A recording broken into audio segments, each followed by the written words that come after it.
So what I chose for our Galentine's Day brunch is a chocolate Kahlua pie. It's rich, it's chocolatey, not overly sweet, but the best part is that you can make it in a day or two ahead of time. So I took one package of those famous chocolate sandwich cookies, and I've been just grinding them up. There we go. Okay, add that. And I reserved a half a cup of those for later on for our recipe. This is 6 tablespoons of butter, mixing that right in to our cookie mixture. If you're a fan of chocolate on chocolate on chocolate, then you're gonna love it. We just wanna put our cookies in there. 1/4 cup size measuring cup, and I just packed my crust so it's nice and firm. It's a really thick, yummy crust. And you don't have to bake it because we're gonna refrigerate it. Easy. We'll save this for a little later. Okay, while our chocolate is melting, 2 quick steps. First, I have 1 teaspoon of water, and to that I'm adding 1 teaspoon of instant espresso coffee. That's gonna give our pie a nice coffee mocha flavor.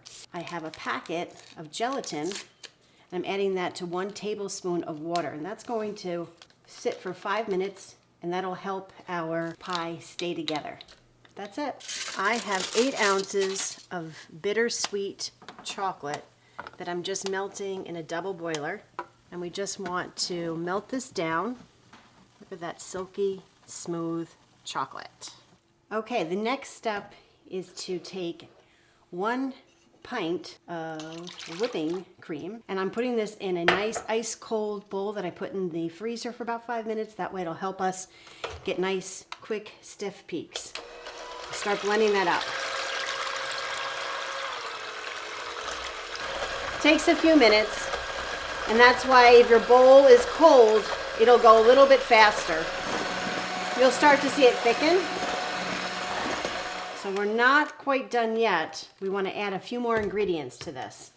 I have 4 teaspoons of sugar because our chocolate that we're using is a bittersweet, so you need a little bit of sweetness to help out the bitterness in the chocolate.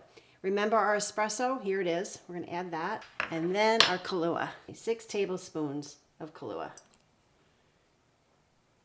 Smells good. And then we want to keep whipping that up.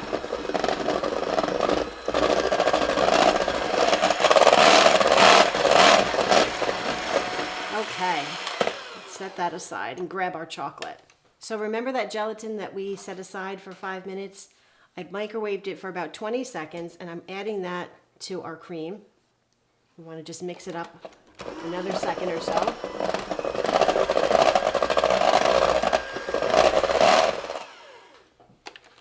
And now we want to add some of our whipped cream to our chocolate. We're going to fold it. We're kind of tempering it at the same time. My chocolate's cooled off for a few minutes, and now we're going to pour all of that right into our whipped cream.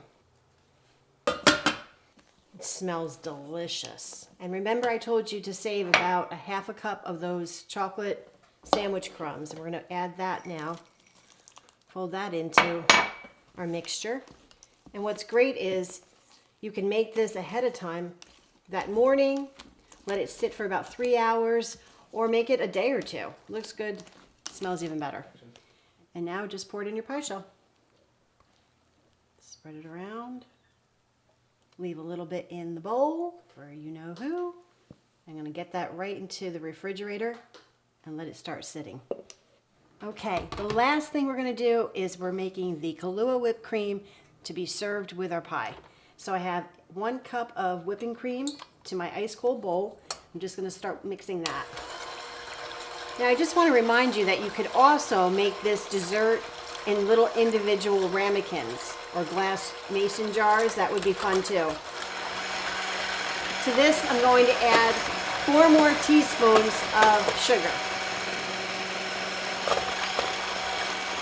And that's when you want to add the final ingredient, 1 more tablespoon of Kahlua. Smells so good.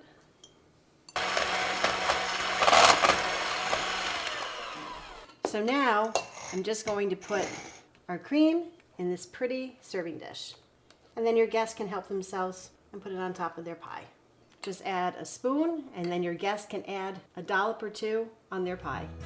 And there you have it.